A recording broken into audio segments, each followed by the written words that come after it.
Narito na ang balita mula sa GMA Integrated News. Asahan ng pagbigat ng trapiko ngayong 3 araw na lang bago magpasko. Diyan sa EDSA Kamuning, mabagal na ang takbo ng mga sasakyan sa kanang bahagi ng screen. Yan ang papunta sa Makati. Tuloy-tuloy naman ang takbo ng mga sasakyan sa kaliwang bahagi ng screen na patungo sa monumento.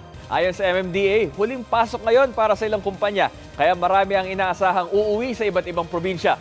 Araw rin daw ng sweldo ngayon, kaya marami ang hahabol sa mga bangko at pamimili.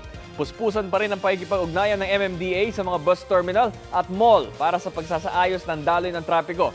Aabot naman sa mahigit 2,000 traffic personnel ang ipinakalat ng MMDA sa NCR ngayong Kapaskuhan. Narito naman ang iba pang balitang binabantayan ng GMA Integrated News. Ilang pasahero sa Manila Northport Terminal doon na nagpalipas ng magdamag. Dagdag presyo sa mga produktong petrolyo posible sa susunod na linggo ayon sa Department of Energy.